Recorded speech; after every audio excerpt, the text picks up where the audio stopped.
Hello everyone, मेरा नाम है Nitin Mala and welcome back to CMA talks.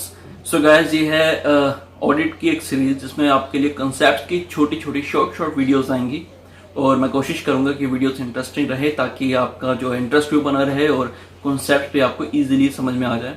मैं कोशिश करूंगा कि कंसेप्ट्स को किसी न किसी स्टोरी से किसी न किसी चीज़ से कनेक्ट कर दूँ ताकि आपको समझने में आसानी रहे, राइट। क्योंकि भारी भरकम किताबें तो काफ़ी पढ़ ली हैं, अब थोड़ा अलग तरीके से पढ़ा जाए।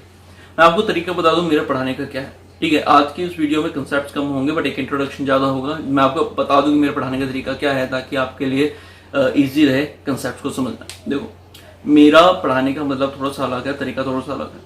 देखो, जब भी हम पढ़ते हैं कोई भी थियोरेटिकल सब्जेक्ट, चाहे वो पढ़ रहे हो या कोई हमें पढ़ा रहा हो, तो एक दिक्कत आती है, वो हमें बोरिंग लगता है, राइट।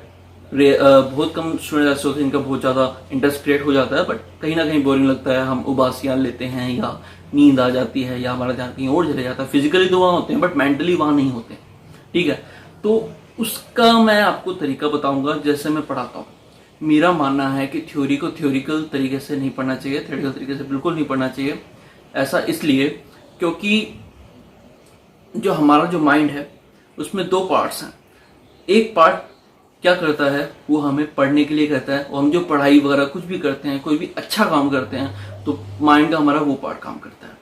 मगर दूसरा पार्ट जो है वो हमें हमेशा फन, हमेशा ऐसी फालतू के कामों में ध्यान लगाता है। हम किसी से चैट कर रहे हैं, गर्लफ्रेंड से चैट कर रहे हैं, बॉयफ्रेंड से चैट कर रहे हैं, या किसी से बात कर रहे हैं, या कोई गेम खेल रहे हैं, या बाहर चले गए, या मूवी देख ली, कुछ भी कर लिया, पढ़ते पढ़ते हमारा ध्यान कहीं और चला गया। ये सब जो है, राइट, ये सब जो है हमारा माइंड का वो सेकंड पार्ट करता है, राइट। और जो सेकंड हिस्सा है हमारे माइंड का, वो हमेशा हमें जो है ना मजबूर कर देता है इन चीज़ों को करने के लिए, तो हम पढ़ाई पे फोकस नहीं कर पाते। तो इसीलिए कुछ मेमोरी टेक्निक्स जो है बनाई गई थी, और उस मेमोरी टेक्निक से क्या होता है, उससे पढ़ाई को थोड़ा फनी तरीके से, इंटरेस्टिंग तरीके से कराया जाता है, जिससे क्या होता है कि माइंड का जो वो पार्ट जो पढ़ता है वो, और माइंड का वो पार्ट जो फन करता है, उन दोनों को एक्टिव करके हम पढ़ सकें। इससे क्या होगा, फोकस भी होगा और हमारा जो प्रोडक्टिव रहेंगे हम, राइट।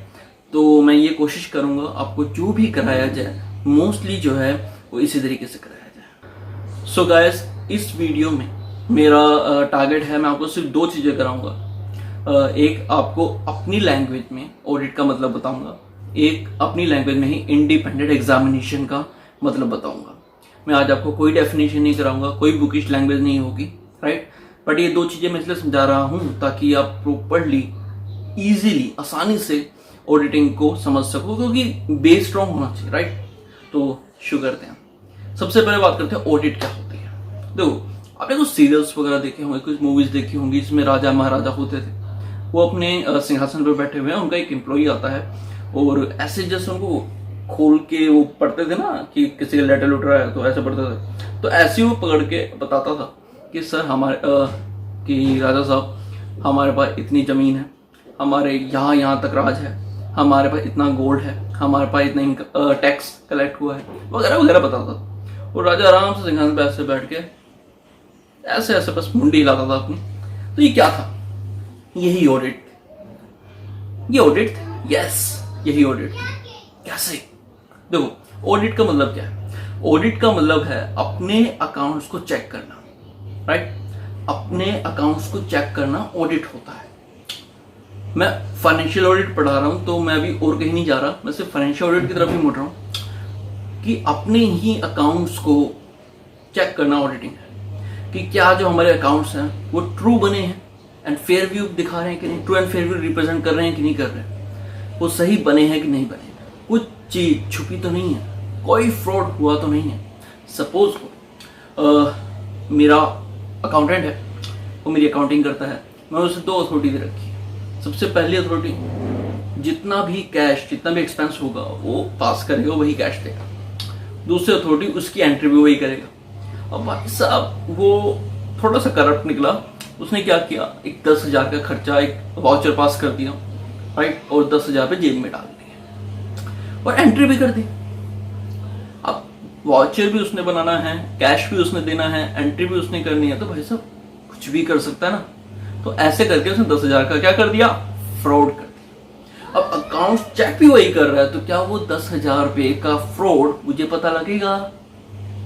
नहीं लगेगा, राइट? तो अपने अकाउंट्स को चेक करना कहते हैं ऑडिट कहलाता है, बट वो अकाउंट्स हमें किसी आउटसाइडर से करवाने पड़ेंगे चेक, राइट?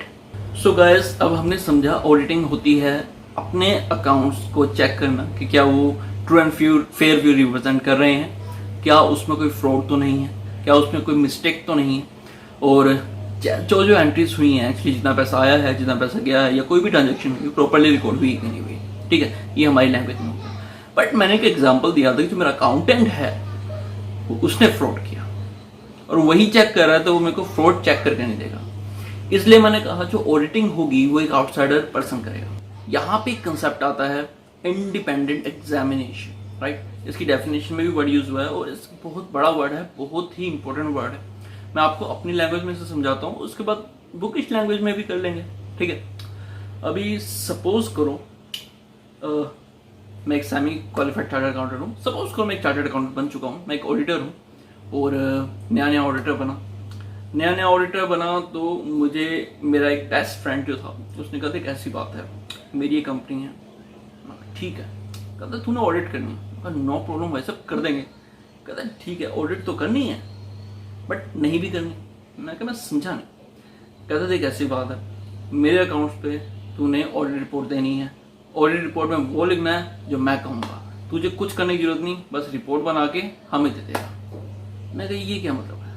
कहता यही मतलब है, मैं तेरा बेस्ट फ्रेंड, याद कर मैंने तेरी कितनी हेल्प करी है, अब तेरा काम है कि तू मेरी हेल्प करेगा। अब देखो बेस्ट फ्रेंड है, बचपन का दोस्त है, तो मुझे तो करना ही पड़ेगा, बात समझ रहे हो? तो मैं इंडिपेंडेंट नहीं रहा ना, मैं एग्जामिनेशन नहीं की, अगर मैं करता भी तो भी इंडिपेंडेंटली नहीं करता। अब बात समझ रहे? तो इंडिपेंडेंस बहुत जरूरी है। अभी इंडिपेंडेंस क्यों जरूरी है? मैं तो खैर प्रोप्राइटर हूँ इस केस में। मान लो मैं एक पब्लिक कंपनी हूँ और ऑडिटर जब मेरे अकाउंट चेक करेगा तो वो रिपोर्ट जो है ना वो कौन कौन चेक करेगा? जो स्टेक होल्डर्स होंगे मेरे, जिनका मेरे में फाइनेंशियल इंटरेस्ट होगा, ठीक है? अभी जिन्होंने मेरी कंपनी में पैसा लगाया है, ठीक है, उन तक तो करेक्ट इन्फॉर्मेशन चाहिए ना, बात समझ रहे हैं? अगर उनके पास गलत इन्फॉर्मेशन पहुंची कि भैया कोई फ्रॉड नहीं है, कोई मिस्टेक नहीं है, कंपनी बहुत बढ़िया तरीके से चल रही है, तो गलत दिक्कत हो जाएगी, राइट? तो इसीलिए इंडिपेंडेंट एग्जामिनेशन जरूरी है। देखो अभी तक मैंने आपको सिर्फ बताया ऑडिट क्या होती है, इंडिपेंडेंट एग्जामिनेशन क्या होती है, इसमें मैंने कुछ डिटेल नहीं बताई है, मैंने सिर्फ एक इंट्रोडक्शन दिया है। नेक्स्ट वीडियो में मैं कंप्लीट डिटेल में जाऊंगा, व्हाट इज ऑडिट क्या है, इंडिपेंडेंट एग्जामिनेशन क्या है और दूसरे फैक्टर्स क्या है, और धीरे धीरे ऐसे ही छोटी छोटी वीडियो ला के मैं आपकी ऑडिट कवर करने की कोशिश करूंगा। सो गाइस, उम्मीद करता हूँ वीडियो पसंद आई होगी, तो प्लीज वीडियो को लाइक कर दीजिएगा और सबके साथ शेयर कर दीजिएगा और चैनल को सब्सक्राइब कर दीजिएगा। Thank you so much.